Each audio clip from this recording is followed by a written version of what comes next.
Good night, everybody. As promised, I told you guys I would be on tonight. The only difference is, wow.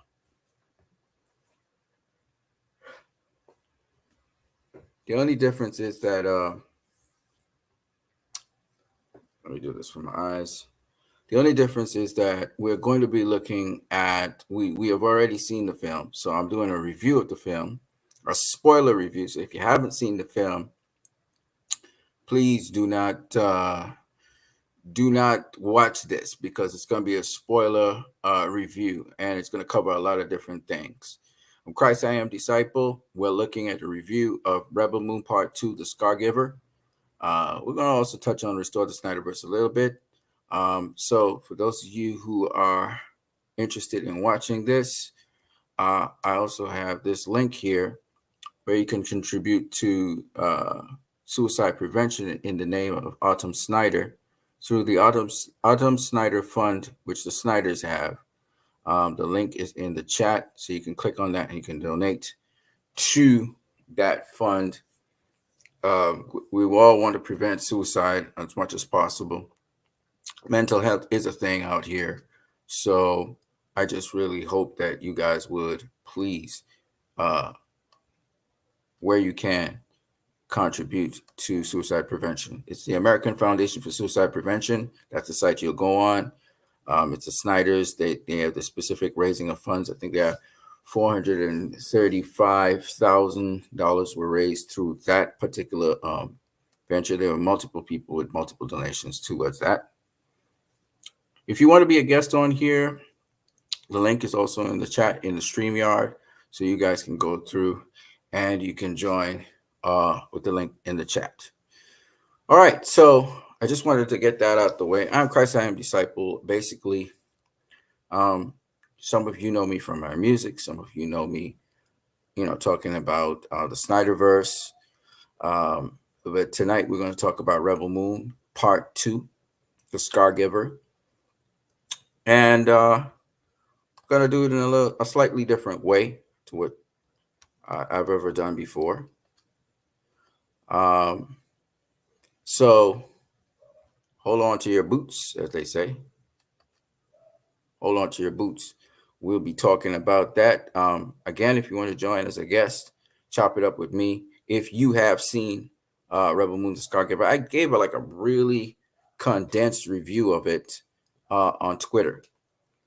But I really want to use it to highlight certain things. So this review is a little bit different to how people review reviews. People like to talk about the acting, cinematography, blah, blah, blah, blah. I'm not going to talk about that. I'm going to go through the story bit by bit, piece by piece. And in addition, I'm going to actually show how relevant a Rebel Moon Part 2 is and kind of give you an understanding of certain things that are happening in the world today. So it's more like that. I will speak a bit about this version of Rebel Moon, the version I saw of Rebel Moon Part 1 and then the version of Rebel Moon Part 2.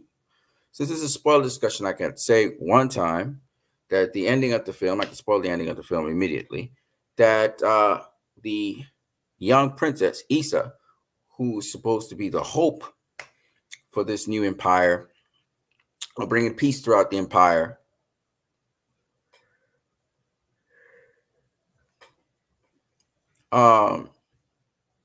Issa, she's alive. So I was speculating about all of that all the time, and spoilers, she's alive. Cora, aka Athaliah, she did not kill Issa, so that's awesome to know. I'll just kind of touch on some things. The cast for Rebel Moon was excellent. The acting was excellent, but you could tell in certain parts of Rebel Moon Part 2 particularly that there were pieces or parts in it where you could tell there was like a gap, like something went on in between, and there's something missing. So you could tell they kind of put the movie together, and some things are not necessarily in the sequence in which they originally were. and you could tell like there were certain sections of Rebel Moon. So that was one of the things I noticed. So I am really looking forward to the director cuts of Rebel Moon Part 1 and Part 2. I kind of suspect I know. You could tell which scenes in the movie were like that, and some of the scenes, because of the way how they were cut, you could tell that I don't feel realistic. Because one thing, one thing about Zack Snyder is, even when he's doing science fiction, even when he's doing science fiction, it has particularly in his most recent movies since Man of Steel, you've got this grounded reality. 300 was kind of over the top, kind of fantasy thing. Sucker Punch was a little bit over the top, kind of fantasy thing. Watchmen even was a little bit over the top, kind of fantasy thing. But Rebel Moon was grounded. It felt more like what's that movie? That Star Wars movie. Y'all know what I'm talking about. That Star Wars movie. What is it called again? Between I can't remember the name of it. But there's a Star Wars movie that's kind of grounded. Oh, this is grounded like that. I can't remember what it is though. But Rebel Moon has this grounded feel. You feel like these people are still part of Earth. I could see the designs and stuff that kind of base off of Star Wars. Oh, by the way, another thing I want to say. The Fantastic, what is it? No, it's not the Fantastic. It's the Magnificent Seven. The Magnificent Seven and the Seven Samurai and the Dirty Dozen. This movie's definitely, you get that feel, you get that vibe in this movie. So that's another thing about it that I like. Overall, I like the movie. Okay, definitely. Is it Zack Snyder's best work? No, but it's like a series. So part 2 builds off of part 1. You know, you don't need part 1 to see part 2, but it builds up a part 1. And if you've seen part 1, part 2 is a continuation of that for sure, right? And I didn't watch part 1. I just remember part 1. And watching part 2 was really good. So we're going to get into it. We kind of go through it, kind of go through the movie. I'll present going through the movie, and in so doing, I'll make some commentaries on different things that are actually happening. And I never really noticed these things. Like I never noticed what colonialism is about. And really, it's all about leadership at the end of the day, to some degree, sets the tone of different things. So it's just very interesting. And I guess this happened through antiquity, you know, different empires and stuff like that. You know, this kind of reoccurs. This is a reoccurring theme, but I didn't realize that, you know. So Rebel Moon kind of brings that to light. I gotta again mention Avatar: The Last Airbender, which, okay, so Rebel Moon's more grounded. It's fantasy, but it's grounded. You know, it's still grounded. Whereas if you go, that's why, you know, when Zack Snyder talks about his influence being heavy metal, I get it. Heavy metal is grounded to a certain degree as well. But if you look like Avatar: The Last Airbender, it's not grounded like that. But it's more, Sweet Tooth is more grounded. But Avatar: The Last Airbender, even One Piece is not grounded either. You know, there's a level of fantasy in it that makes you accept the fantasy. Well, with Rebel Moon Part 1 and 2, they're grounded. What's hey, does anybody know? Oh, Lost and Found. What's up, brother? That's who I was looking. I'm looking for one of you guys to tell me this. Lost and Found. I didn't see the movie yet, so stopping by to say hello. I'll check this out after I watch tonight. Okay, no problem, my brother. Hey, there's one thing though, Lost and Found. I'm not gonna spoil anything else. I spoiled something already, but hopefully you didn't see it. But here's the thing. Could you just tell me what is the Star Wars movie that was very grounded? Very grounded Star Wars movie. I forgot what the name of it is. It's very recently was done. And you know what? Let me try and look it up, because there's all those Star Wars movies there. It was something Rebels. Was it Rebels something? I can't remember what it's called. Let me see. Hold on. Star Wars movies.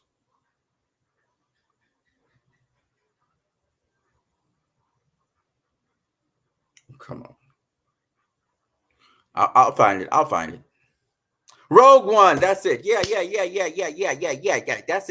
That's it. That's it. Rogue One. Thank you very much. Try to find it. Rogue One, Lost and Found. Yeah, it's. I'm gonna tell you, Zack Snyder's Rebel Moon, the first one and the second one, remind me a lot of Rogue One. Yeah, Rogue One. Yeah, Rogue One's very realistic. There's stakes.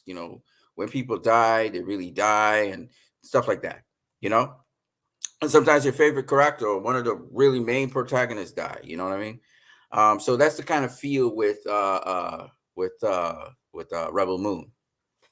Rebel Moon, but the thing with Rebel Moon is it's even more grounded than Rogue One, because Rogue One's pretty grounded. Rogue One feels like a war, like you're in Vietnam or somewhere like that, and Rebel Moon feels the very same way, very grounded. The physics, some physics is kind of lapse off on certain pieces of physics. I don't want to talk about that. But I definitely want to look forward to the director's cut of both movies, because I feel like like I said before, there's pieces of the movies that are missing. Now I hope some of you out here have seen this movie. But if you haven't seen the movie, spoilers. I'm about to spoil the daylights out of this movie, but in a sort of way in which, even if I spoil it, I'm not showing you the best action scenes. I'm not showing you, right? Okay, so here we go. So Rebel Moon Part 2, the Scargiver, is really good. Let me just pause for a minute. And it begins where it last left off. So as you guys know, Atticus Noble, who is the head, the leader of this special task force that is set out to squash the rebellion, he was picked up, but at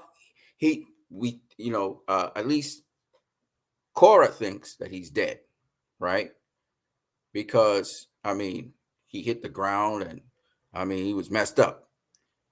And we begin where they've crystallized his body, cryolized his body, and they were looking for brain activity. He had no brain activity, nothing. As you know, at the end of Rebel Moon 1, Part 1, for those of you who haven't seen Rebel Moon Part 1, then I might be spoiling this for you, but say what? This is spoilers anyway. So at the end of Rebel Moon Part 1, Atticus Noble, he falls from a great height, and he smashes against the rocks. But the military picks him back up, and then he's plugged in immediately, because his brain activity, he probably has residual brain activity because he's brain dead for a while, but his brain activity sends him to what somebody called Belisarius, who's the reagent, and Belisarius has electrical powers and shit, and Belisarius is like threatening him, since he's failed, that if he fails again, it'll be his life if he doesn't get back Athaliah, who is his adopted daughter, who is also known as Cora. So, he's on this quest. So now he's revived to life. So let me just show you what he looks like in his chrysalis form. Let me see. Hold on 1 second. Let me keep this running for a second. That's how you'll see him in his chrysalis form.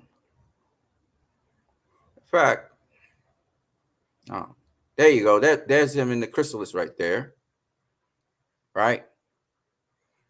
So he's revived, and he's speaking to a general. The general's name is I forgot his name. All right, let me pause it for a minute there. So the other thing you see here, let me move back a little bit. Right. So here now you're seeing James, or the Jimmy, and he's looking down at the village. Now I remember these guys went on a journey, and then they ended up going to reload and stuff like that, and they were ambushed, and then they were betrayed. and Atticus Noble was able to catch them, but because of uh, what's his name? It's not Hunter. What's his name? God damn. Uh, what the fuck? Why can I not remember his name? Oh, that's crazy. Um, I'm drawing so many blanks all of a sudden. My mind's just drawing blanks. Hold on a second. Gunner. Gunner is his name. Yeah. When Gunner betrayed the guy who was two timing them at the time.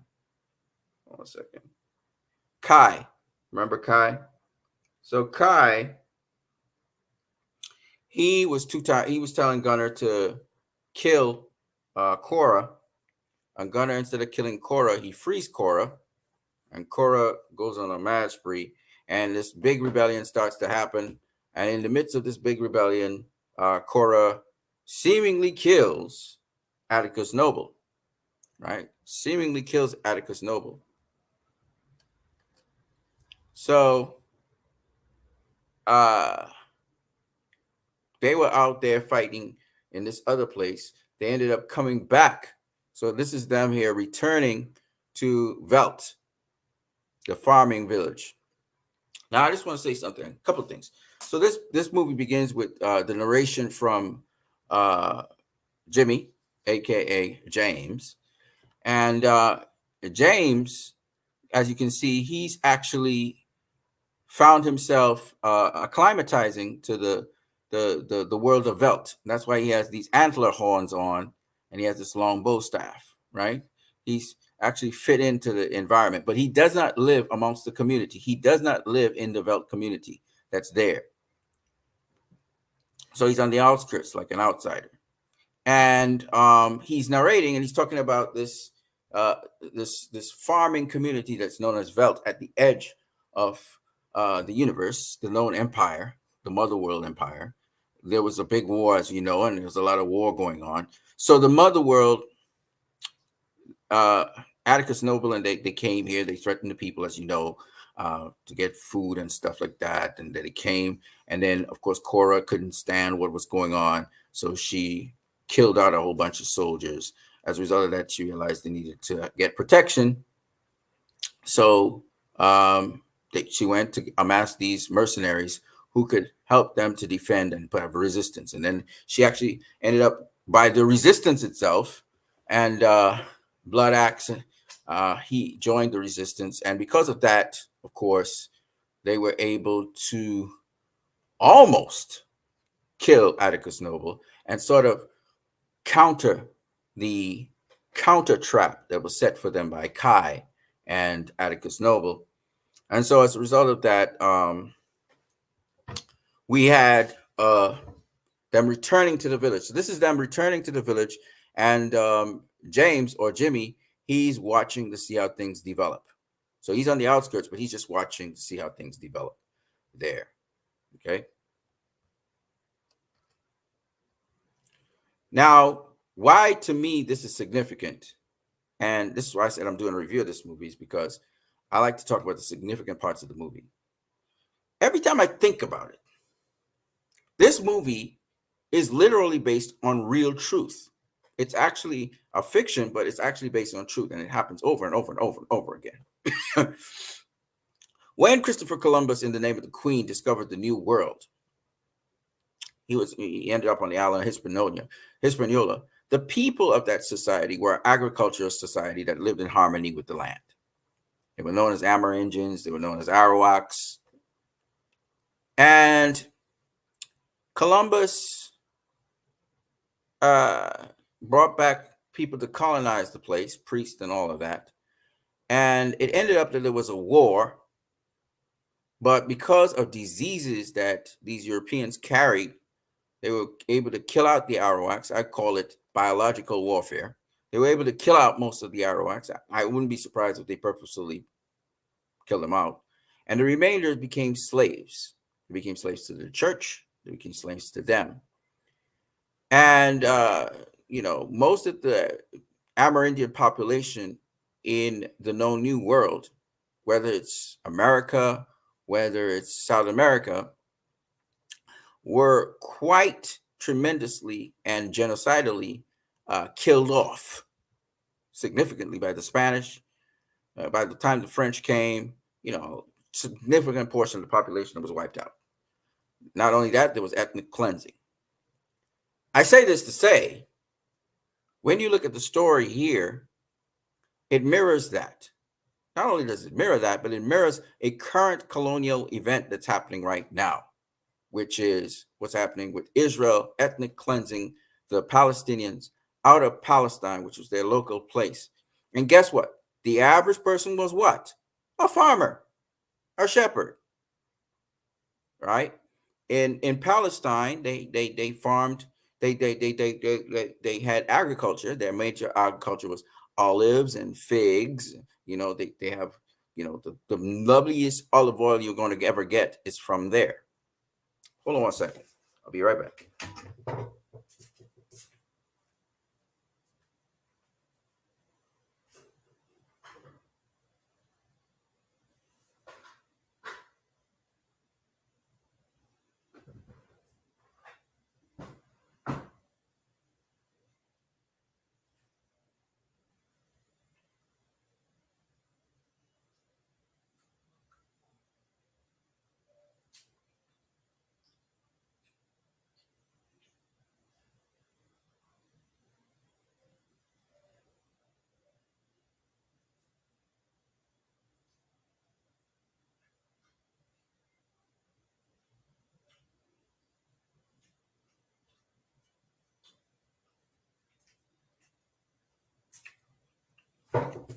Okay.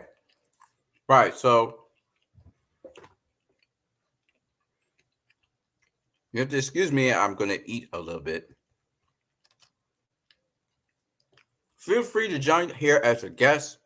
You want to be on here as a guest? Click the link in the chat. You want to leave a comment or something? Click the link in the chat. So anyway, Palestine's the same thing. Most of the people lived in peace, harmony, commerce, multi-population place, mostly agriculture, right? Mostly agriculture. The people, they kill the people off, take their lands, ethnically cleanse them, push them out way, torture them, oppress them, kill them. Colonialization. Kill them out, replace them with other settlers, right? So what's happening in Israel right now. And this story is very much like that. In fact, Avatar, The Last Airbender also kind of discusses this as well. But it's a fictional something in that. Well,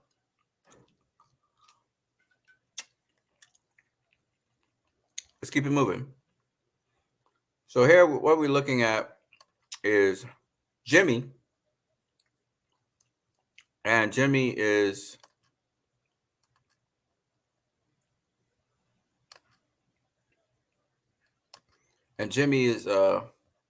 he's watching the samurai, shall I say, return. So here they welcome them with a meal or feast. They're welcoming them in. This is the people of Velt. That's Gunner, who's part of the Velt, and this is the mercenaries that came to aid them. Now, it's interesting. These mercenaries and people are not seen as terrorists by the people of Velt, but heroes. Whereas the Empire would see them as terrorists, and the rebellion they see as terrorists. And it just same vibes, Hamas is seen as terrorists, but amongst their people, the people there, the average person, some people don't like them, but the average person sees them as resistance, rebellion, heroes. Okay? And even all Western culture, whether it's Star Wars Rebels, whether it's Star Wars, whether it's a plethora of other films, speak about this and glorify these people. But why is it when the shoe's on the other foot, it's against the Empire, the Western Empire, all of a sudden, these people are terrorists. They're the worst of the worst people on the face of the earth, blah, blah, blah, blah, blah. Very inconsistent. Now, very interestingly, and again, the story of Israel seems to. Let me show you something. Excuse me for a second. So this is the king of the mother world. That's his wife, the queen. They are the parents of Esau, who was the prophesied person to bring peace to the empire. This here is a part of the film I find very interesting.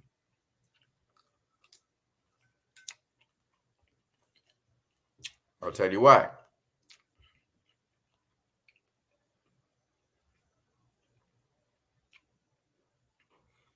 This is a theme we've seen through history. I'll show you what I mean.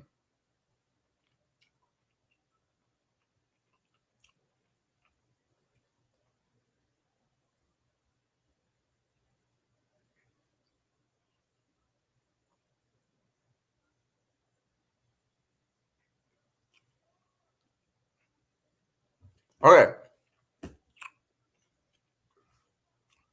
Now, Cora is telling the story to Gunner. Gunner talked about how he cares about Cora. That's why he didn't kill her. He said care about her. I mean, he loves her. So in this movie, there's a number of different relationships that form. One of them is, and some spill over from the last film. So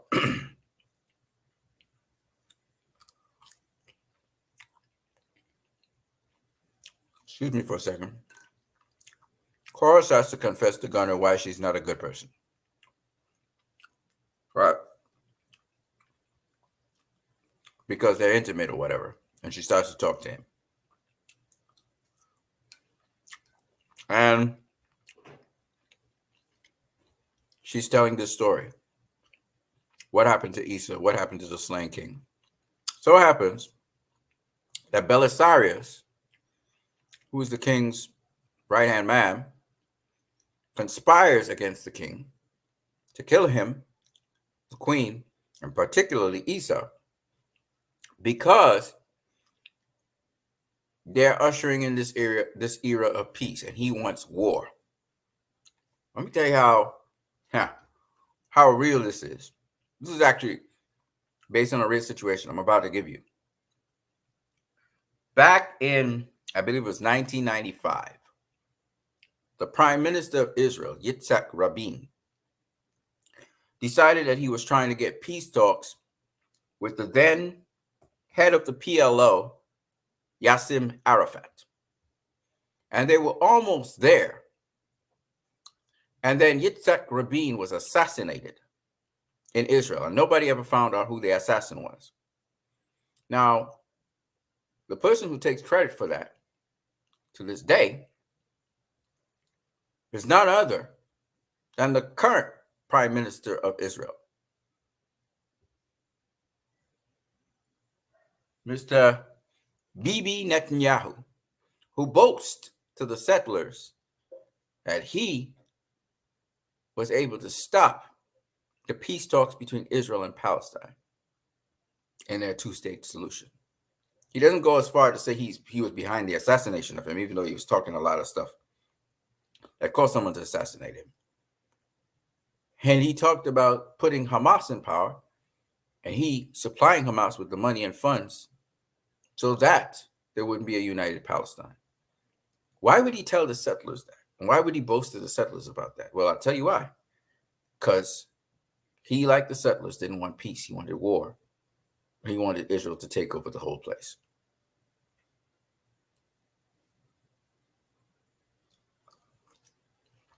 Right now, Mr. Bibi Netanyahu is trying to get a regional war going so he could finish the job against the Palestinians without the world seeing the atrocities that he would do.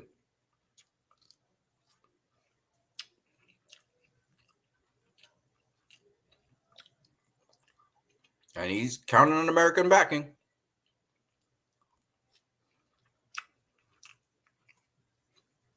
Okay, so let's keep it moving.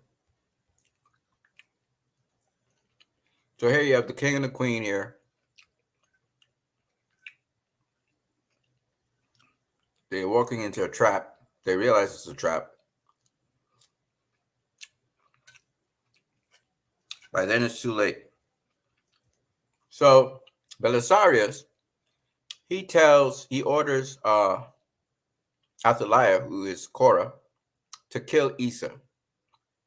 And she shoots Issa. And she assumes Issa is dead.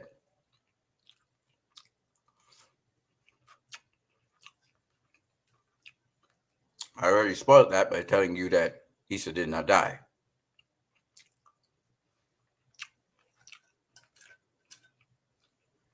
All right, so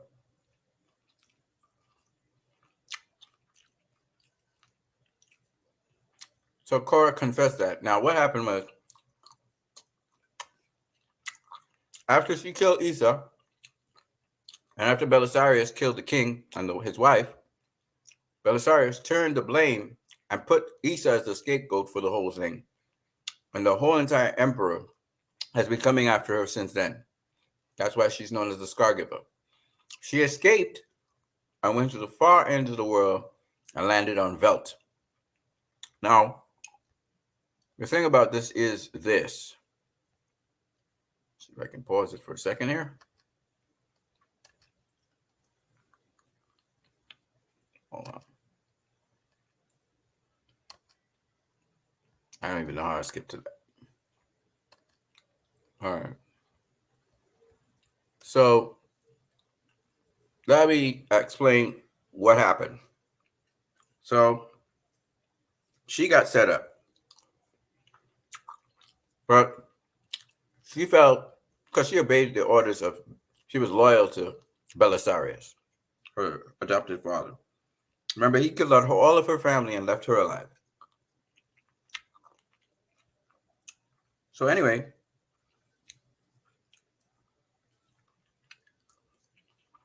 she obeyed the order to kill Issa. Belisarius pins the whole thing on her. She has to escape. She escapes. She ends up at Velt. At Velt, because she had such an interaction with Issa, she pled, because Issa said, "I forgive you," just before she killed her. Athaliah said, "You don't have to." But that's stuck in her head until she decided to run away instead of, she just wanted to blend in and start her life again. But what ends up happening is she's a weapon for the oppressed and the weak. So she tells Gunnar all of this. She doesn't tell everyone. She tells Gunnar. Now, we've seen this time and time again, where they say this guy's gone rogue. Ex-CIA, ex-military, gone rogue. That's the emperor's point of view. That's the empire's portrayal of these people. But sometimes it's because these people have been influenced by other people. Their eyes have been opened to what kind of world they live in. They may have been betrayed, whatever, and they decide to represent their people and help their people. And then they're called terrorists, and they're called this because they're not with the empire's program, etc. So I just find this so very interesting that these movies, and I'm seeing it in different movies, it's not just this movie I've seen it in, capturing these critical points and moments in the film. So, okay, let's just keep it moving.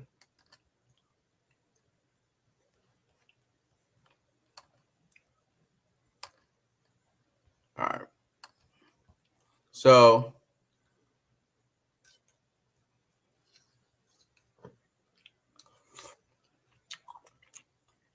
after Leia kills Issa, or thinks she kills Issa at least, she escapes. She goes to Velt. The whole incident with Velt happens.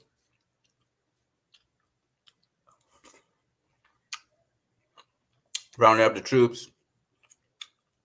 defeating Atticus Noble. And then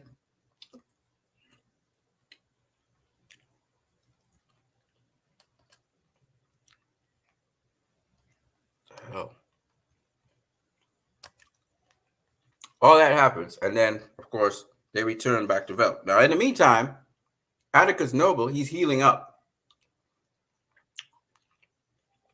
And the ship that they're on has a routine contact with the soldiers in Velt, which is represented by one guy who is a soldier. So he pretends that everything's under control in Velt. People are rounding up grain and stuff, when in fact, he's the only soldier there that's alive.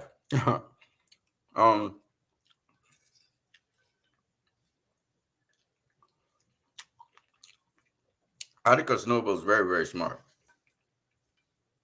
So when the general comes to interview the guy again, get an update, he instructs the general to ask certain specific questions, because he suspects that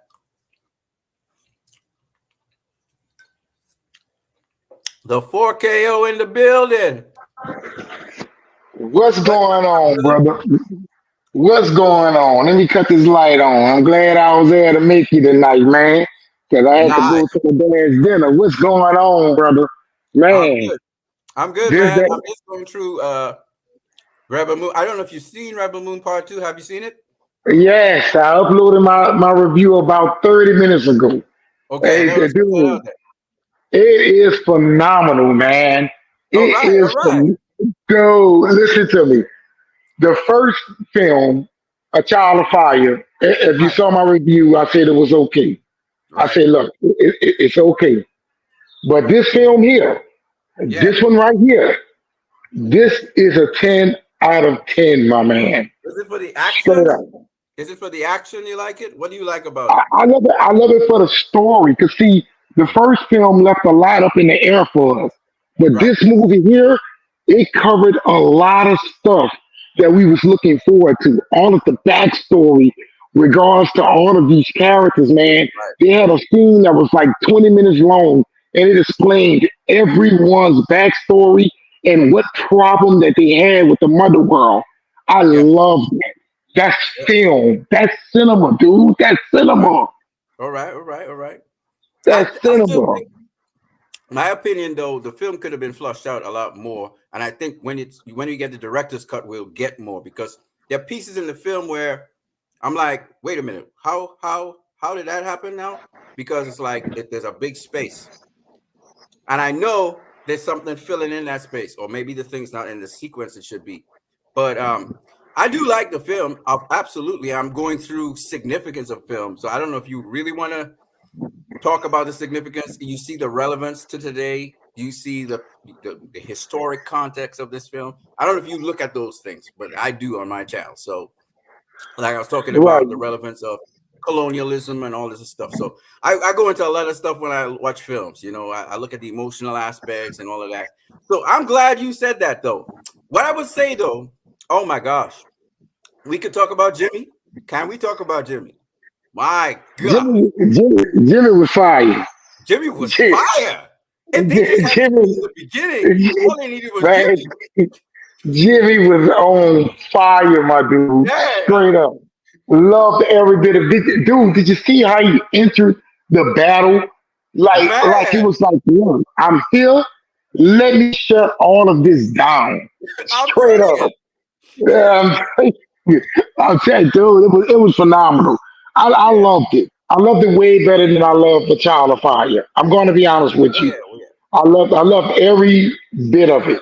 When I'm watching the movie, I'm looking at the visuals, I'm looking at the acting, I'm looking at all of the, how could I say, this world building Right. that Zack Snyder is bringing to the table in regards How to do you this feel about franchise. how did you feel about the death of, let's forget Gunner for a second, our favorite character in the movie, or one of our favorite characters? You know what I'm I talking was about? okay with it. Look, I'm okay with it. That she I was died? one of the. I'm okay with it. I'm I okay with it. that I kind of feel like it helps pushes the character story forward. You know right. what I'm saying? Like as you said, you told me about the last time we was in the live stream. You Right. said something about the journey of revenge, right? And I Yeah. thought about what you said. I said a lot of times revenge leads to scars. Yeah. And that's why this film is called The Scargiver. Many Right. people who's on the path of revenge eventually is going to have scars that cannot be healed, my man. Oh, You she know, said she lived for revenge. You remember she killed the spider lady? right. And look, Right, she could important in really a child of identify. fire. She could really identify with that spider lady because she just her whole life was just revenge. Exactly. So that's why she tried to talk to her at first, because Yeah. she'd been there before. And in fact, she's She's living still that. there. Yeah. Yep. Exactly. She's still there. All Yeah. of them are. Every last one of them are. Even Carla, even though she willingly participated up into whatever the empire, not the empire, the mother world was doing, she Right. realized that she was forced into that lifestyle, man. Yeah. You know what I'm saying? She was Yeah. forced into that lifestyle all because they wanted someone to take the fall for their attempted coup. You know what I'm Yeah. saying? And they tried to do it to her. So now she's on a revenge tour. You know what I'm saying? Yeah. Sure. It's like this mother world just ruins everyone's lives, and it But the ain't thing gonna about stop it is, until it dies. I wouldn't say it's the mother world per se. They were at war.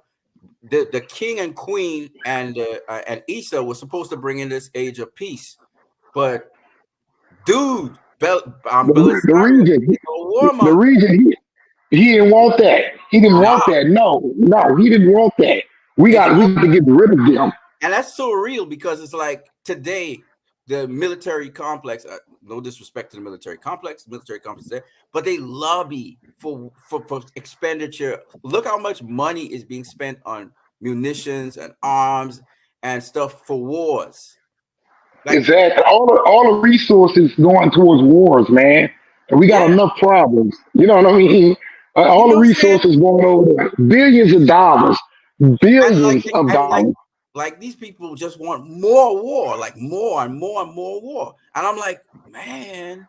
And I'm just thinking, this guy Belisarius, who's powerful, obviously, Yes, he's very powerful. he got like the Senate and everybody to side with him.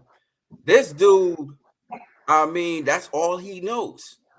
That's all he knows. And so it's That's like, all he's ever going to know. yeah, it's like so real, like that this story feels so real, and then everything feels kind of it's in some land far away, but it's not like it feels like it's still here at the same time. Like you get that Right, feeling. right. I was talking to Yeah. Lost and Found. Rogue One kind of reminds me of this. Kind of reminds me of Rogue One in the sense of the groundedness of the film. You Yes, know, I absolutely love that. I absolutely love that. Because see, a lot of people they don't want to have films that has those realistic right? overtones to them, right? But in reality, that is realistic. You know what I'm saying? And a lot of people want to ignore it, but it's actually there. You know what Yeah, I'm saying? It's like they're trying to look past it when they know that it actually exists. right, And then a lot of times these directors and these writers they actually put in these films what they actually experience. You know what I right. mean? And then a lot of people don't get that. See, people say, "Oh, this is woke and this is bad and this and that," but you got to realize the reason why you cannot relate to it because you never lived it. Right, exactly. The other thing I want to say is, if you look like some movies are more, what do I say, emotionally driven films. You have character driven films, story driven films, and you got emotional driven films, films that pull your heartstrings, right? Um, Right? so you got like Sweet Tooth, which I don't know if you've seen that on Netflix, but I love that. I love No, that I, series. I didn't. I didn't watch it. Dude, they got so much stuff. It's It's hard to fantastic. watch everything. I know, but it's a It's hard series. to watch everything. Yeah, the series like Blue Eyed Samurai, all the stuff, right? But what I'm saying is those are series, so they can flush it out, take their time, do their thing. And I'm saying it looks like Zack Snyder's going to do 6 of these films, right? And I think you're Right. gonna get I reported on that. I as you reported go on six film. exactly. So as you go deeper and deeper into the story, this is going to get even more interesting because Fact. he has a third one, and if I'm not mistaken, we saw a clip from the third, maybe from the third one, maybe from the second one. You remember that five-handed monster thingy that was going? Oh, Right. We never seen that yet. you That didn't was see to it. see that may be an extended cut. Cause You're see right. what I forgot to say in my review was a lot of what was in the first trailer for Rebel Moon Yeah, is in this second film. yeah. If you pay attention to that, it's a lot of it, like General Titus in the field on his knees crying. You know what I mean? They didn't Blood axe, have that in the Child of Fire. Blood axe in the recollection as well of the All that, right, yeah. right. So we never know. It may be an extended cut. Maybe, maybe, but I would love for it to be something from the third film. But from the story that I reported, the third film so far hasn't gone in production. Oh, well, man, I'm gonna say right now, I need to see the third film because I've s- I think I said it. I don't know when I said it, but I said I didn't think Issa died, and I was right. Spoiler. Right, right, right. So you giving out spoilers, man. You're not supposed to do that right now. No, this is a spoiler. This is a spoiler review. I said it's a spoiler review. Oh, I didn't know. I didn't know because Yeah. see, what happened was we talked yesterday via comment section, but Right. I forgot that my dad had a birthday dinner tonight. Ooh. So I didn't catch the nine spoiler. That's what it is. I I didn't. didn't catch what you were. I started at 10, so I started a little late. Okay, yeah. See, I didn't know if you did another video or not, but I got out the tub and I just sat down and watched the Pelicans in the Sacramento Kings game, and Ooh. I seen the thing say that you was live. I said I got to jump on, even though I want to watch this game. I Oh well, got to jump on. but I'm glad that Yeah. you enjoyed it. I'm glad you enjoyed it. I can't wait for the director's cut, and No, I I do can't enjoy either. it as well. I like the strategy that they had, even though they were not aware of what was going on. Atticus Noble is man, he's formidable, man. I gotta give him that. He's a smart, Very, very formidable. super And smart. not to mention he can manipulate you. You know Ooh, what I mean? Because he just lies to it. manipulated the whole entire council to assassinate the king and queen. Man, Yeah. how you get that powerful? Well, he was like Atticus. He was like Belisarius' right hand guy, I guess. So that's why he went out Right, personally to try to squash the rebellion. Remember, their goal is to squash the rebellion. You know, right, so right, right, right. that yeah. And he's kind of And like he's not Darth Vader because he kind of has a similar story to Darth Vader. Darth Vader, remember, he almost died when he fought Obi-Wan Kenobi, and then they had to rebuild him. well, I will relate him to that of Darth Maul. Okay, because he comes back. Yes, yes, yes, Now, yes. I will relate him to that of Darth Maul. now they cut him in half and then they decapitated him. You think he'll come back? I don't think so. I think I think he's over. Now we're moving on to the region. Right, You because see they what I'm blew up the saying? ship as well. So if he Right, survived that, right, right. If he survived, then he's got to be coming back as a cyborg, right? right, You know what I mean? Your head get cut off and your body get blew up. of If you come back from that, you're a bad boy. yeah, You're a bad boy. But then again, we don't know what kind of enhancements science, that he yeah, has. yeah. I know We really don't know. tremendously advanced. They could look inside of the people's houses. They could see, what's going on and stuff. Again, it reminds me of the drones technology and all the software and stuff and the intelligence people could do now. I remember Snowden talking about CIA being able to see could monitor anybody on the planet. So it's just Yeah. like that sort of stuff just kind of reached home to me. It wasn't just only like for some people it's just like story. For me, it's like, yo, we actually live in this right now. This is real stuff. And they don't understand there's always been storytelling, my man, in Yeah, regards to film. It's like that's why I say on my channel, people act like it's new, like it never existed before, right. right? We always have watched movies that had stories that the writers and the directors wanted to express themselves. It's Right. always existed in Hollywood. It never went anywhere. But Right. Rebel Exactly. Moon, Rebel Moon isn't shy of being there. You Right. know Right. what I mean? Like the No, Rebel Moon is all Zach in. Zach says some really heavy stuff. If people really pay attention, he's saying some heavy stuff that I don't know if he's saying things about, I think Zach has a sort of Eastern concept of things. I don't know if he's a Christian anymore, but he has an Eastern concept of things. So what happens is that he's kind of fearless in how he says certain things. And remember, we live in the West. So he's like, he likes anime and all that stuff, which is Eastern as well. But it's like he says some really, I don't know if people even realize some stuff that I don't know, man. You could get censored for that stuff. But Yeah. he camouflages it in the form of a story. So it's like he says, "Let me tell you a story." You know those old people used to say, "Let me tell you a story." Let me, let me tell you something. Yeah. Let me tell you something, man. And You know I what I love him mean? for that, dude. So that's I do. I love him for that. I do. I yeah, do. We got a yeah, lot of directors out here that I feel like they're not afraid to tell a story. right. That's why when it comes down to Zack Snyder, he's most likely is trying to give you a 3 hour film because he has a story to tell. Yes, Now, what I'm going to do this weekend, this Sunday, I'm going to watch A Child of Fire and A Scargiver back to back because that's how it's meant to be watched. yep, yep, That's how it's meant. But hey, man, I got to get out of here. I yeah. wanted to stop and I give you my 2 cents. You feel, dude? Look, Yeah, 10 out of man. 10 for me. I highly recommend it. Anybody watching, look, watch The Scargiver and wait for the extended cut. I'm telling you, you're not going to be disappointed. I In my enjoyed it. top three comic book of sci-fi movies, I'm sorry, of all time. For real, it's up there with me. The 2001 Hey, Space Odyssey. I love a sci-fi movie, man, and this is a great one. This I is a think this. great one. I like that. This is like Star Wars telling a story. It's kind of like It's old. Tell me before I get out of here. Tell me, what do you think about the copycat from that of Star Wars? Yet it seems a lot better. The it's better. spaceships, the saber battles. You know what I'm saying? Oh man, The those metal things. And listen, if you don't have the right, like if you don't have the right equipment to hold that shit, you get burned up. you get burned up, and not to mention they actually cut.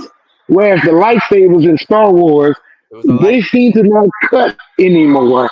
They You know what I'm saying? actually, I cannot wait for the R-rated version. I know we're gonna see some limbs flying off, dude. Oh yeah, I for know sure. we are. I know we are. We didn't get enough of this movie. I I think cannot wait, also man. he's gonna be able to explain a lot more, so you'll get a lot more connectivity and stuff, and it'll be deeper. I think it'll be a lot deeper because Oh, it's gonna definitely be a lot. because All this 3 hour cuts on. yeah, they talk about how Zach, he likes to talk about sex and violence and stuff because he likes heavy metal. But the truth be told, he likes story. He really likes a rich story. That's his thing. Yeah. And they act So, like sex can happen in that story. I but mean, but come on, like, man. What's the problem with sex? I'm trying to have sex with my wife tonight. but good. So what's the problem with Congratulations. sex? Everybody like, oh, he got sex in this movie. Stop acting like you ain't having sex, man. Everybody having sex. It's sex. It's part of life. Part of It's life. part of life. Especially when you're married, you always have sex. Well, you should. You should, man. Keep it alive. Anyway, I'll catch you later, my brother. Um, Yeah, man. Appreciate it, man. I'm about to before you chill with go my sons though, and watch this game. let the viewers know where they can find you. The 4KO. They can find me at the 4KO right here on YouTube, baby. That's Movie right. reviews, trailer reactions, and also real talk 24/7. And I upload videos on a daily basis There right you here go, on ladies and YouTube. gentlemen. This is the 4KO. Check The out that channel. 4KO, And he has a baby. review on Rebel Moon Part 2, the Scargiver also. Shout out Right. to I uploaded my review right at 9:30. So whenever right. you get a chance, go check it out, my friend. Go You check know it I out. will. You know I will. Check it out. Yes, And sir. guess what? is in 4K quality. How's about Woo! that? That's what I'm Yeah. telling y'all. The best quality out there right now. That's what it is. 2160p, baby. Yes, sir. 2160p. Yes, sir. Appreciate it, man. See you later. Blessings, man. Have a good weekend. I'll come up. Uh, I'll come up on your stream when you're doing the back to back oh, Sunday. you already know. Well, no, I ain't Yeah. gonna scream it. I'm saying I'm gonna watch it. But what I may do is I may definitely go live Sunday because I haven't went live in a long time. Yeah. Let's do it. I haven't been live in a long time. So make sure you be there. I'm gonna make the thumbnail and I'm gonna upload the time and the date for it. No problem. I'll be there. All right, man. Yes, man. Blessings. Yeah, that's the 4KO again, ladies and gentlemen. 4KO. Go ahead, check out his channel. Check out his content. He has right there. This morning he did a review on Rebel Moon Part 2, the Scargiver. And Sunday, if you want to join us in live stream, which will be on his channel, we will be there with him live as we watch Rebel Moon Part 1 and Part 2. You know I'm going to be there. Shout out to also Lost and Frown. And also, I want to give a shout out to my boy Damian Anton Vincent. I don't know what he's doing right now, but he's somewhere around there doing his thing. Yes, the 4KO in the building. All right. So he's stepped off for a second. So, like I was saying, in the story, which I'm spoiling, they realized they needed to, so I forgot to say something else. So Atticus Noble, as soon as he could collect his senses, he killed off the doctor that was taking care of him. He's like wasting his time. After that, he then went on to tell them, hey man, we need to go back to Velt, because he knew that the Scargiver was going to go back to Velt because she was doing all of this to defend the people of Velt. So the ship started to head back to Velt. But here's the thing. In heading back to Velt, the commander of the ship at the time contacted the soldier that was still there at Velt. And when he contacted the soldier there at Velt, the soldier there at Velt found out that they were coming within 5 days. So when that happened, he contacted the leaders of Velt who were inviting the rebels to eat with them, the mercenaries. And while they were talking about they just got rid of Atticus Noble, you don't have to worry about this invasion and them coming back, the soldier came with the young lady that was there that he liked and told them, hey, no, the Imperium's coming to Velt to collect the grain. So once he notified them of that, they had to change. They had to figure out a way. So this is them here collecting the grain a lot later on.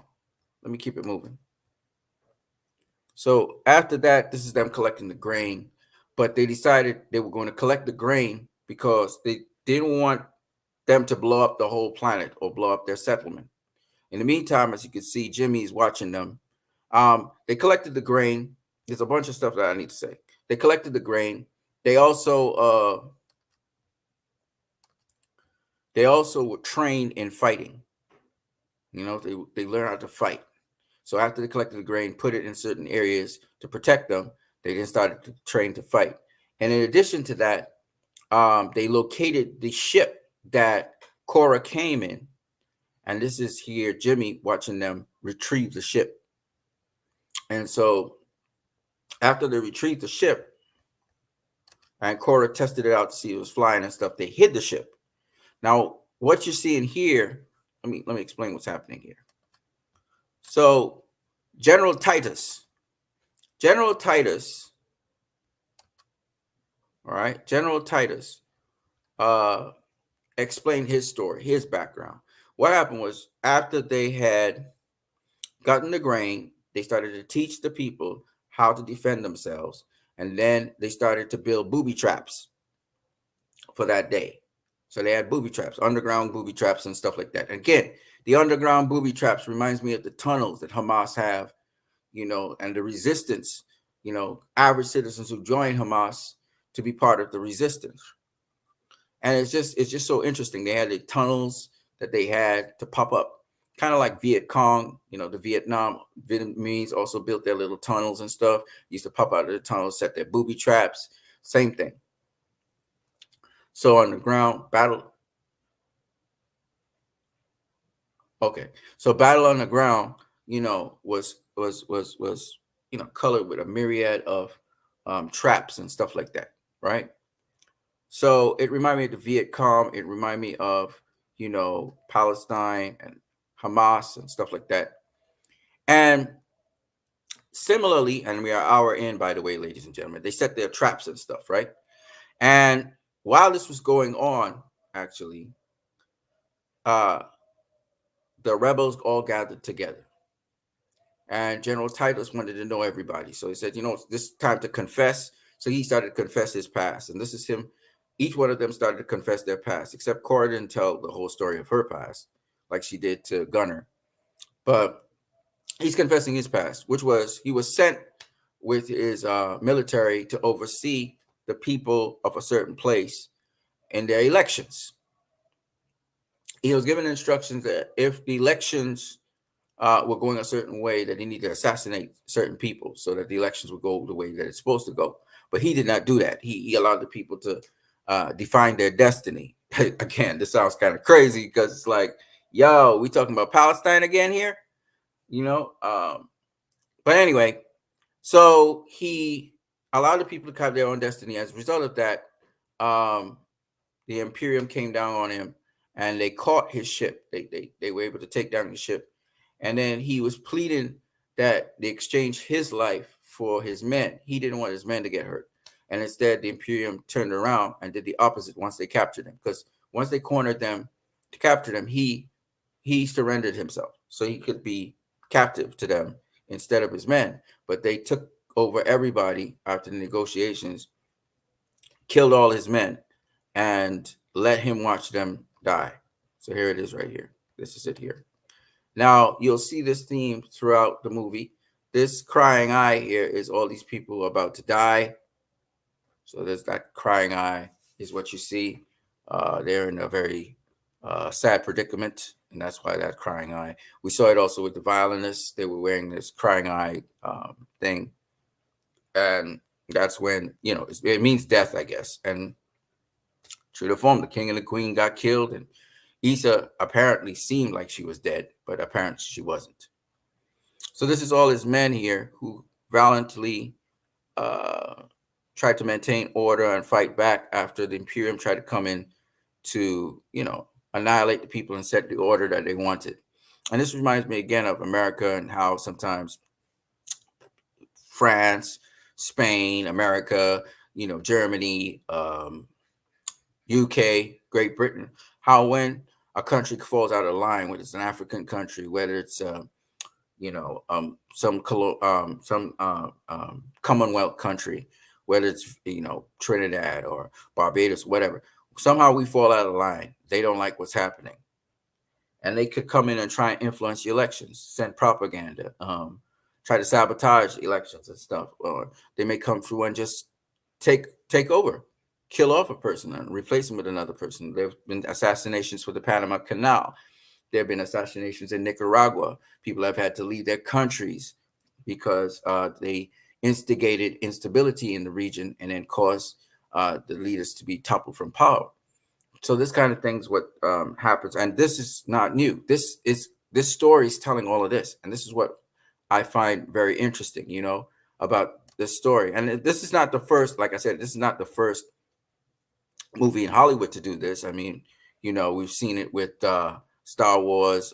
George Lucas was trying to comment on the Vietnam War. We saw it with, like I said, Avatar: The Last Airbender. We've seen it with Dune. I mean, we've seen it with a couple of these directors have been making commentary on these things, right? But it's interesting to see Zack Snyder doing that as well. This was not a difficult film to follow, by the way. So after General Titus told his story and why he didn't feel he had any redemption for himself, see, this is him witnessing them dying. Then this rebel, I forgot her name. I'm sure I can get her name. Let me find her name.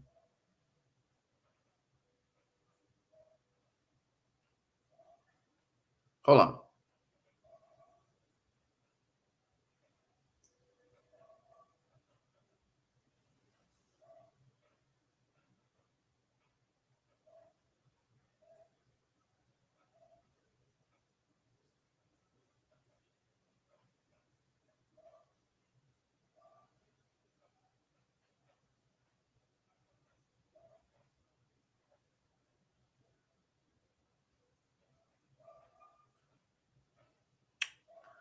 I'm trying to find her. I'll find her in a second.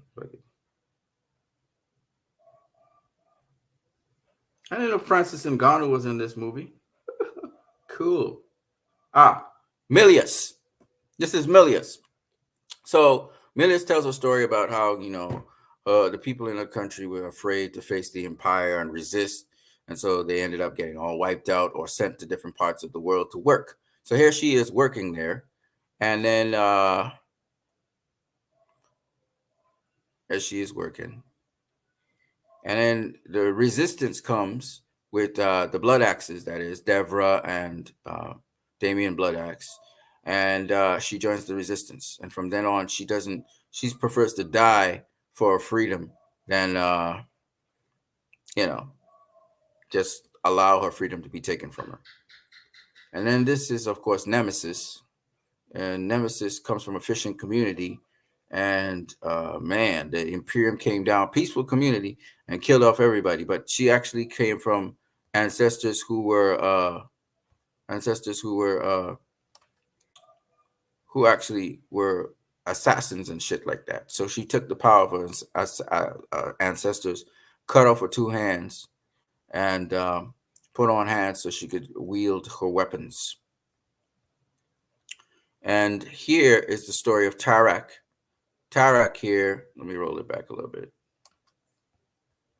So Tarak here, he comes from a certain world where he was the prince of a king and queen, uh, a certain region. I forgot the name of the region, but you guys probably could fill me in.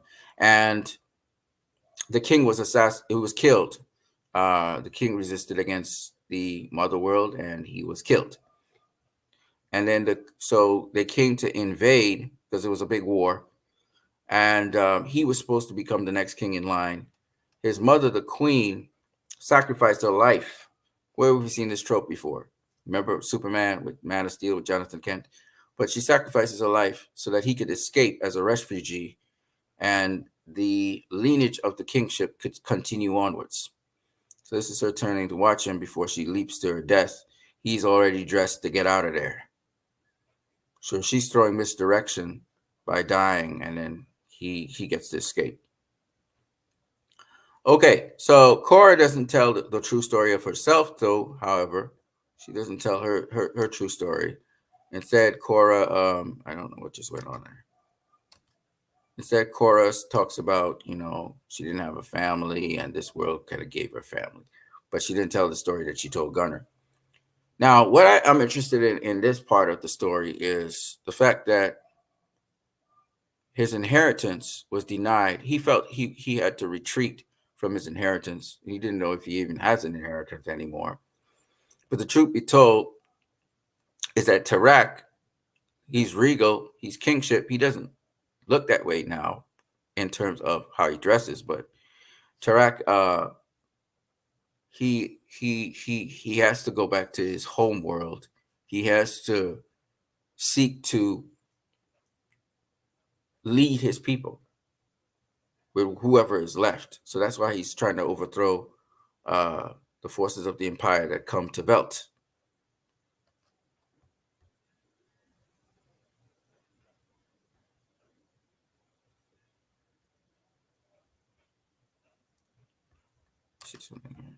Oh, okay. Yeah. So we learn about Tarak, and we learn also about Jimmy. and Jimmy, he's keeping an eye on everything, and then here he is tracking down Cora or Atalaya, and you know he's telling her he doesn't know if this is a war that could be won, but he jumps into action later on in the movie. So anyway, um, what the hell just happened?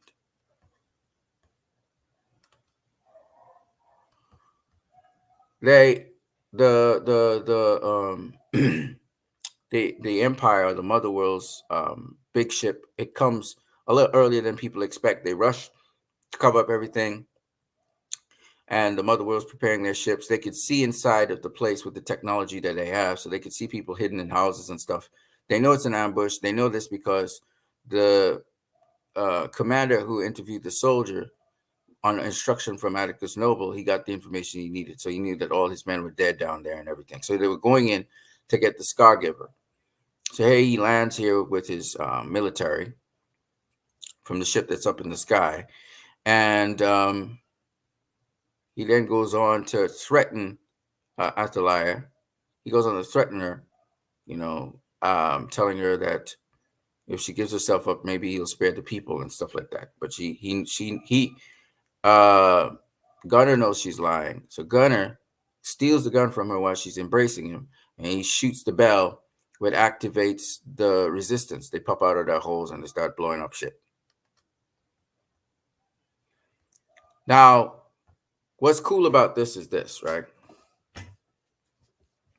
Is that once again, what we're seeing is indecisiveness on Cora's part. She's willing to like strike a deal. The very same thing in the beginning. She's she was telling Gunner and everybody not to do. She was doing the very same thing, and I thought it was very interesting, uh, the poetic twist and turn of events. But what also was interesting here was that Gunner, who was supposed to be spineless, he's the guy that steps up and rings the bell, and therefore the resistance is able to start attacking. And they put up a good fight against the soldiers. I'm not gonna lie, but it were not enough. There was way more soldiers than them, way more equipment. They were going to swamp them. And it reminds me of Hamas versus the entire IDF and the Western world that's supplying all these weapons to the IDF, almost unlimited weapons. But in this story, the ambushers, even though a lot of people die in this thing, including Nemesis, they are able to resist. They put up a resistance. And I'll tell you how this all happens. And again, it reminds me of the Eastern conflict that's happening. So they put up a resistance. Atalaya gets away and she goes with Gunner onto the ship. Meanwhile, as I said before, they're putting up a resistance here. And they infiltrate the ship. Atalaya is able to plant a bomb on the ship that eventually blows up the ship. And while they are targeting the city of Velt to destroy it, to blow it off the planet, because Atticus Noble finds out that Atalaya is on the ship. So there's no need for the city of Velt. And Atticus Noble, as you know, is ruthless. As that goes on the ground, Jimmy joins the fray because it's just an unlimited amount of soldiers, and they're just putting immense pressure on the city. So once they think they clear out some people, they didn't clear out enough. So here's Jimmy appearing on the scene, and he goes nuts, and takes out a lot of the soldiers. In the meantime, this is on the ship. They're searching for Atalaya, and she shows up. She shows up right by she shows up right in front of Atticus Noble, and she fights him, and ultimately in the end she overthrows him because she is the Scar giver. And there's a lot of details I'm leaving out, but suffice it to say, the ship blows up. So as it was targeting the city, Atalaya gets away. She kills the Scar giver. She escapes with Gunner, but Gunner is fatally wounded. So that when they finally land, Gunner dies, but not before seeing the resistance come through with Devra, and the resistance come through to assist in taking out the imperial ships in the air, and also to see them come to victory. You know, and this reminds me of the axis of resistance, which has to do with uh, with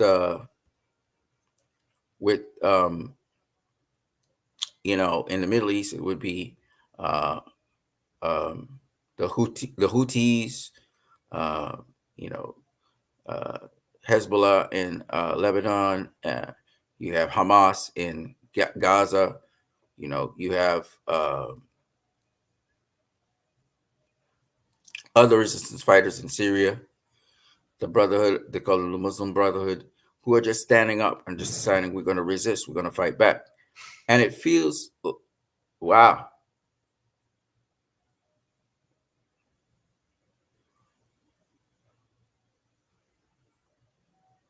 it feels like that's what's going on in this movie, where you know the the resistance comes from outside the community and is assisting the community. So like other Houthis and Hezbollah is assisting Hamas. It feels like that. So it's like as you listen to this, and Zack Snyder got an award in Saudi Arabia because the Middle Eastern people, kind of identify with what Zack Snyder is saying. Muslims kind of identify with Zack Snyder is saying, and so I'm just saying that it's like this is like that. Now I'm not saying this is the only thing, but this is like that, you know. And it was interesting also seeing somebody like Jimmy, who was defending the king of the empire, and the fact that again Issa is still alive, but just hidden, is interesting because that is the real empire. So you can have an empire. What Zack Snyder's commentary is saying is you can have an empire, but if you have good leadership in the empire will stand. But when you don't have good leadership in an empire, when the empire is built on, you know, uh, lies, cheating, stealing things from people, raping the land, murder, that kind of stuff, which is also part of war, it doesn't stand. And we seem to be coming to the end of this Western power kind of thing because um, it's being exposed in so many different ways. Things that government agencies and certain people got away with in the past, it's not flying before the public now. And I'm so grateful. That's why free Palestine, is a very important thing in my opinion. It's a humanly right thing to do, and people must be held accountable for the wrongs they've done. Um, but having said that, this movie also brings into remembrance the people who've done well. So at the end of the movie, even though Gunner died, his symbol, that's a long story, but he has a symbol of a heart and whatever. Um, that is flown as it's burnt, and they burnt the bodies, obviously. And so all the people who fought and stuff, they remember them. They remember their lives and what they did and blah, blah, blah, blah, blah. And that reminds me of what's happening in Palestine as well, where they're trying to remember the people, their lives, what they were, who they were, the brothers of, sisters of, whatever. Sometimes to handle the pain and carry on, you just have to kind of remember the good of the person that you left behind. And that's for anybody who's lost somebody, for that's lost somebody to unnecessary violence from an oppressor who's not being held accountable for their actions. So I just feel like this movie is still a political statement, even though I know Zack Snyder probably didn't intend for all of that. But being that he's a humanist, I believe these are just not natural traits that human beings have, and I think it's just a discussion on that, and it opens the gate for discussion on that as well. So I was really glad to see Rebel Moon Part 2. I know the critics and they're going to bash it because guess what? These are all people paid by Israel-backed special interests, So this is not surprising. Disney takes a tremendous amount of money from APAC. So, I'm not saying I'm against anybody taking money from anybody, but nah, you don't really. When you're taking money from people, then they can kind of dictate what you can say and what you can't say, and what you need to write and what you can't write, and so on and so on and so on. So, that's why I'm saying that. The industry, certain elements of the industry are very, shall I say, very sadistic. That's the right word, because these people kill people, all kinds of things, and they don't care. So I can see if they don't care about that. I can see how they don't really care about humanity, and I can see how, by extension, they can defend or try to cover up atrocities that really notorious Nazi-like people, like the leaders of Israel, are doing right now. They're like straight up Nazis. There's no other way to say it. You know what I mean? And the rest of the world sees this now. It can't be covered up anymore. It can't be hidden anymore. It's ugly. It's the ugly truth being exposed. So, you know, now I spoke about the Scargiver. I decided to speak about some relevant issues concerning the Scargiver. I don't want to spend too much of your time, guys, because it's an hour and 20 minutes in. It's 11:38 p.m. right now. So I just want to kind of wrap it up. But I wanted to say, restore the Snyderverse is still something that we're pushing and we want to see happen. That was my review of the Scargiver. I thought the acting was very good. I thought the story was great, except I feel like there are gaps in the story. Um, Pretty straightforward, by the way. It wasn't, circular or anything. And I also enjoyed the fact that it was relevant. It's relevant to the times. It's relevant to the day. Now, mind you, Avatar: The Last Airbender also has a lot to say, um, and those are also good stories. But I gotta admit, um, this movie was worth my while watching. You know, um, with respect to maybe several different themes you can find in the story, et cetera, et cetera, et cetera. That's also fun to talk about. But as of now, I want to wrap this up. I am Christ, I am disciple. I want to just remind you guys that you can donate to suicide prevention. The link is in the chat, so please do.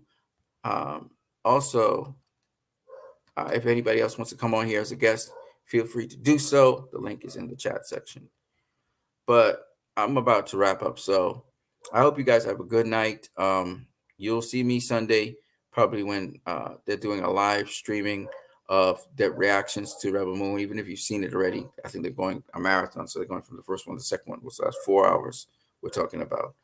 But I just want to say that I'm very thankful to God that I'm still alive and we are all still here and we can even watch these things and afford to watch these things. Some of you don't have the money to watch these things. I know that.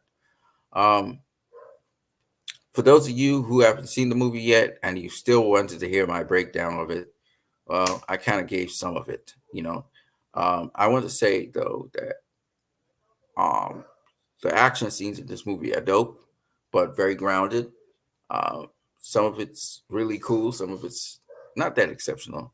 Also, I noticed Junkie XL Score pulling things from BVS, sequences from BVS and from Justice League. So I thought that was interesting that he kind of pulled the do do do dee and other things. So I just thought I would say that. I was like, what? Why is he playing Batman v Superman stuff? And why is he playing stuff from Justice League? Okay, okay, interesting. So that was another thing that I thought was interesting in there. Anyways, that's what I got for you guys. Now, don't ask me about what was the cinematography like and what was the actors. I told y'all already. The actors did a great job. Cinematography is always on point. Story was good, but like I said before, there are gaps in the story. So I'm waiting for the director's cut to fill in those gaps. Did I enjoy this movie? Absolutely. I think Netflix has really good quality content. I've seen right now I'm watching One Piece, so I get to check out that series. Zack Snyder, those movies are kind of like a series you can get in there, and they start to fill out more and more and more, and then you begin to see the story more and more and more. There's a lot of questions I still have, like, um, you know, are some of these communities still alive? Are they still there? Tarak's talking about going back to his home world. So are there still people in this home world? All those questions, because you see these different people and just glimpses of their home world. I guess we're gonna get it more fleshed out in the director's cut. So I'm looking forward to that. Now, with respect to restore the Snyderverse, see, y'all are saying sell Snyderverse to Netflix. You know what? I can't agree with that, and I'm gonna tell you why. We already know that Rebel Moon is connected to Army of the Dead. The universes are the same universe, and it seems as though some of the alien life or whatever that's came to the planet or disease or whatever came from Rebel Moon's universe. And we're gonna have some spin-offs. We're gonna have a spin-off of Nemesis, I heard. We're gonna have some spin-offs of some other characters there. But we're hearing 6 movies in this Rebel Moon saga. So I'm looking forward to those 6 movies.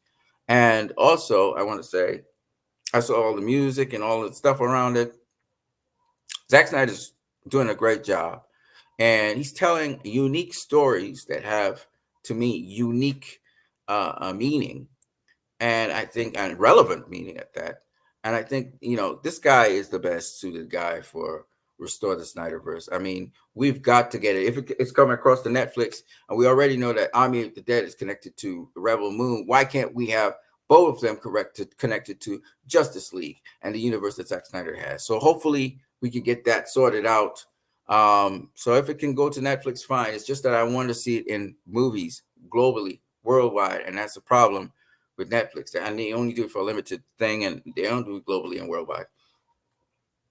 So if they can, if we can get an agreement with Universal or wherever, or get rid of all the people in Warner Brothers and get a new batch, I don't know. But what I do know is that we need to see it in theaters as well, and I really want to. Excuse me, I really want to see that happen. So we'll see. I am Christ, I am disciple. I hope you guys had a good one. I see some of you watched all the way through, and that's great.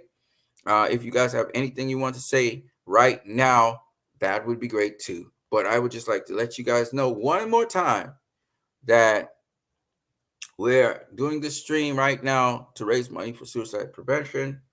Uh, we're looking at the Autumn Snyder Fund, which is hosted by the Snyders. If you would like to donate something to there, click the link and make your donation online. I am Christ, I am disciple. I hope you guys have a blessed night. Peace.